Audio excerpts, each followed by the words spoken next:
49장. 비로 인해 불어난 트레비아 강은 얼음처럼 차가운 물로 병사들의 몸을 핥히었다.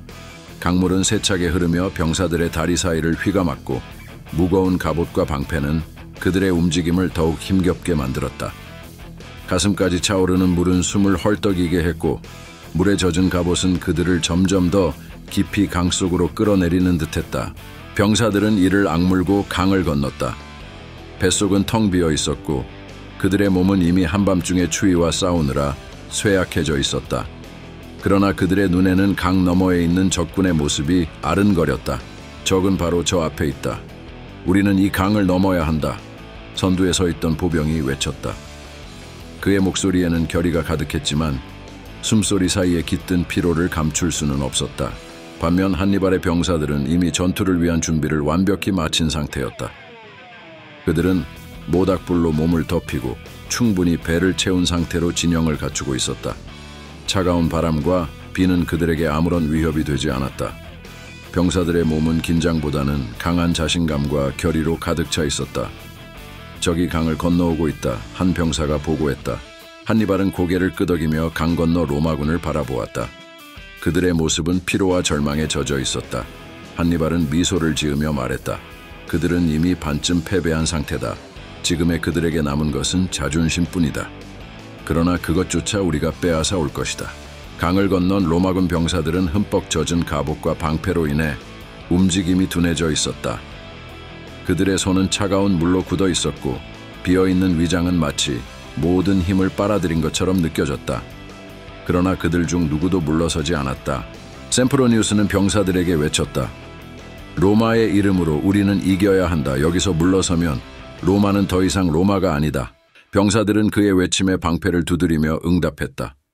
그러나 그들의 대열은 이미 혼란스러웠다. 강을 건너는 동안 부서진 방패와 물에 젖어 무거워진 무기가 그들의 전투 대형을 약화시키고 있었다. 한니발은 자신의 병사들에게 신호를 보냈다. 그는 강 건너 혼란스러운 로마군의 대형을 꿰뚫어 보며 완벽한 순간을 기다렸다. 기다려라. 그는 낮은 목소리로 말했다. 그들이 스스로를 정리하지 못하게 하라.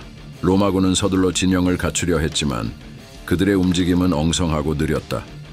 병사들은 추위와 피로에 고통스러워하며 방패를 들어 올렸지만 그들의 눈은 한니발의 병사들이 갖춘 완벽한 대형을 보며 불안으로 가득 차 있었다.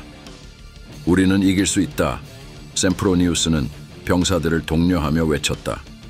그러나 그의 목소리는 점점 더 초조해지고 있었다. 이제다. 한니발은 손을 들어 신호를 내렸다. 한니발의 누미디아 기병이 번개처럼 움직이며 로마군의 측면을 향해 돌격했다. 그들의 움직임은 물처럼 부드럽고 빠르며 로마군의 느린 반응을 단숨에 무력화했다. 트레비아 강의 양쪽 강둑은 이제 전투의 긴장으로 가득 찼다. 로마군은 얼음 같은 물과 싸우며 스스로를 정비하기에 급급했지만 한니발의 병사들은 이미 완벽한 진영과 사기를 바탕으로 움직이고 있었다. 강바람과 함께 칼날과 방패의 울림이 점점 더 크게 퍼졌다. 트레비아 강 전투의 서막이 이제 막 올랐다. 전쟁의 운명은 차가운 강물 위에 떠있는 피와 절규로 새겨질 준비를 하고 있었다. 50장. 트레비아 강에 얼어붙은 대지는 로마와 카르타고 양군의 대결을 기다리고 있었다. 로마군은 4만의 병력을 중심으로 강둑에 늘어서 있었다. 이들은 로마 시민과 동맹 도시에서 모인 병사들로 구성되어 있었으며 4천의 기병을 포함하고 있었다. 그러나 로마의 전략은 늘 그랬듯 중앙을 돌파하는 중무장 보병의 강력한 압박에 초점이 맞춰져 있었다. 중앙에서 적을 밀어붙인다. 셈프로니우스가 명령했다. 중무장 보병들은 적의 중심을 뚫고 나가라. 기병은 그 틈을 따라간다.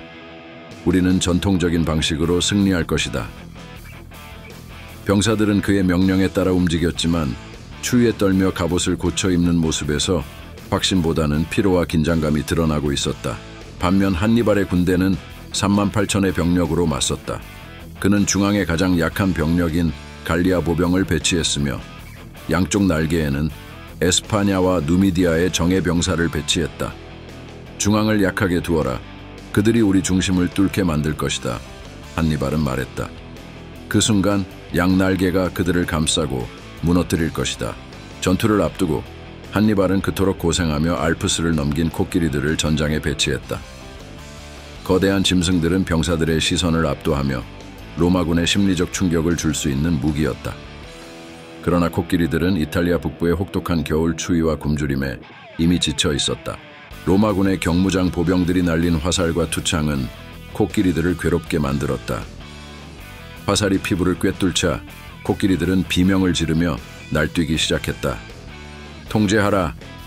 코끼리를 다루는 병사들이 외쳤지만 짐승들은 이미 공포와 분노에 사로잡혀 있었다.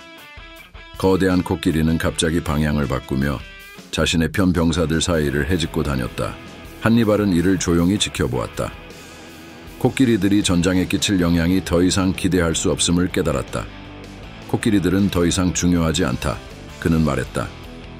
우리는 병력의 배치와 전략으로 싸울 것이다. 로마군은 여전히 자신들의 전통적인 전략에 의존했다. 중앙에는 강력한 중무장 보병들이 밀집 대형을 이루며 방패를 들어 올리고 서 있었다. 그들의 갑옷은 추운 겨울 아침에 흐릿한 빛에 반짝였고 방패 뒤에서 울부짖는 목소리가 점점 커졌다. 로마의 이름으로 한 병사가 외쳤다. 병사들은 방패를 두드리며 함성을 질렀다. 그러나 그들의 목소리 뒤에는 코끼리의 비명과 강 건너편에 서 있는 적의 모습이 불안감을 더했다. 병사들 중 일부는 누미디아 기병의 날렵한 움직임을 보며 속삭였다. 저들에겐 우리가 상대할 수 없는 기병이 있다. 우리는 그들을 막을 수 있을까? 침묵해라. 지휘관이 호통쳤다. 우리는 로마다. 우리는 승리한다. 한편 한니발은 전장의 모든 것을 꿰뚫어 보는 듯 강 건너편에 서 있었다. 그는 중앙에 서 있는 로마군의 중무장 보병을 주시하며 그들의 자만심을 자신의 무기로 삼을 준비를 하고 있었다. 그들은 중앙 돌파를 시도할 것이다. 그들이 우리 중심부를 뚫는 순간 우리는 그들을 포위할 것이다. 한니발의 병사들은 조용히 대기하고 있었다.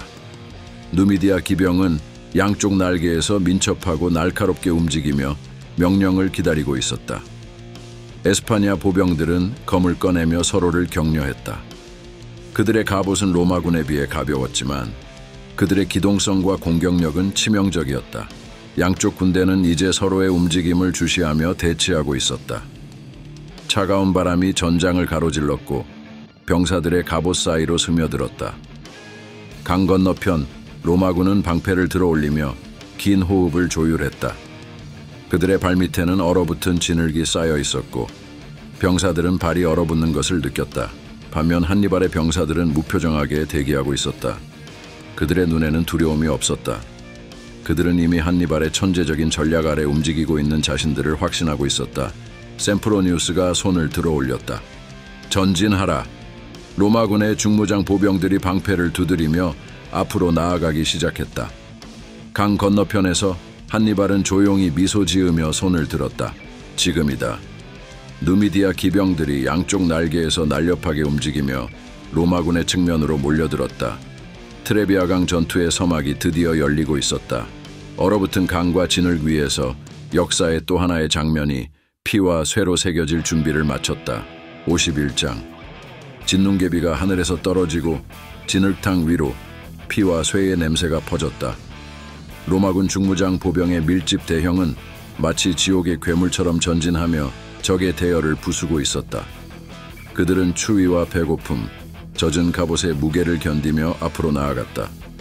전장의 울부짖음과 쇠붙이가 부딪히는 소리가 지옥의 비명소리처럼 공기를 가르며 울렸다. 한 로마 병사가 외쳤다. 우리는 로마다. 적을 무너뜨려라. 그의 목소리는 곧 적의 피 튀기는 고통스러운 외침 속에 묻혀버렸다. 방패 뒤에서 튀어나온 창이 적의 목을 꿰뚫으며 피와 살점이 공중에 흩어졌다. 그의 발 아래에는 쓰러진 적의 시체가 진흙에 반쯤 묻혀 있었고 발이 미끄러지면서도 그는 다시 방패를 올렸다. 로마군의 방패는 죽음을 몰고 다니는 벽처럼 적들을 밀어붙였다. 그들의 방패는 창과 검을 막아내며 앞으로 전진하는 플랫폼 역할을 했지만 동시에 적의 살을 으스러뜨리고 피를 튀기며 쓰러뜨리는 무기가 되었다. 한 로마 병사는 방패로 적의 머리를 강타하며 소리쳤다. 이 방패는 내 가족을 지키기 위한 것이다. 그의 방패가 적의 두개골에 충돌하자 뼈가 부서지는 소리가 들렸다. 피가 방패 위로 튀었고 그는 순간의 망설임도 없이 방패를 치워낸 후 검을 적의 가슴에 깊이 찔러 넣었다. 적의 눈이 뒤집히며 쓰러지는 모습을 보며 그는 다시 한번 방패를 들어올리고 다음 적을 찾았다. 갈리아 보병들은 로마 보병의 강철 같은 대열 앞에서 무너지기 시작했다. 로마의 쇠망치 같은 밀집 대형은 갈리아 병사들을 짓밟으며 앞으로 나아갔다. 쓰러진 병사들은 진흙과 피에 뒤섞여 생명이 끝난 자와 아직 숨이 붙어 있는 자를 구별하기 어려울 정도로 얽혀 있었다. 로마 병사들은 쓰러진 적의 몸을 밟으며 전진했다. 그들의 발 아래에서 들려오는 부서지는 갈비뼈의 둔탁한 소리와 죽어가는 자의 비명이 전장의 공기를 더욱 끔찍하게 만들었다. 그러나 그들은 아무것도 느끼지 않았다. 그들의 임무는 단 하나였다. 중앙을 돌파하라. 한 갈리아 병사는 자신의 동료가 로마 병사의 칼날에 배를 관통당하는 장면을 보며 비명을 질렀다. 그의 친구는 배에서 쏟아지는 피와 내장을 손으로 움켜잡으며 쓰러졌다. 그는 반쯤 살아있는 상태에서 흙 속에서 발버둥쳤지만 곧 로마 병사의 발에 짓밟혀 움직임을 멈췄다. 이곳은 지옥이다. 갈리아 병사는 속삭였다.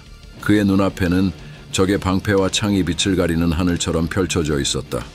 로마군의 무자비한 대열은 계속해서 적의 심장을 파고들었다. 땅은 피로 진흙처럼 변했고 공기는 쇠와 살이 타는 냄새로 가득 찼다. 로마군의 한 병사가 방패 뒤에서 적의 칼날을 튕겨내며 빠르게 움직였다. 그의 칼날은 적의 가슴을 찌르며 심장을 꿰뚫었다. 적은 숨을 헐떡이며 무릎을 꿇었고 그는 다시 검을 빼내며 옆으로 휘둘러 적의 목을 가로질렀다. 피가 뜨겁게 그의 얼굴에 튀었지만 그는 멈추지 않았다. 로마 병사들의 눈에는 공포도 망설임도 없었다. 그들은 한니발의 군대를 지옥의 구렁으로 밀어넣는 심판자처럼 움직였다. 피와 쇠가 엉켜있는 전장은 지옥을 연상케 했다. 로마 병사들의 얼굴은 이미 인간의 표정을 잃고 있었다. 그들은 방패와 칼의 움직임을 반복하며 앞으로 나아가기만을 목표로 하는 전쟁의 기계가 되었다. 적의 비명소리와 쓰러지는 병사들의 소리가 가라앉아 갈 때쯤 그들은 이미 적의 중앙부를 완전히 돌파하고 있었다. 우리는 승리할 것이다. 병사들이 외쳤다. 그러나 그들의 발밑에 깔린 죽음의 강은 그들에게 피로 얼룩진 승리의 대가를 조용히 상기시켰다. 트레비아 강의 전장은 살아있는 자와 죽어가는 자가 뒤섞인 지옥이었다.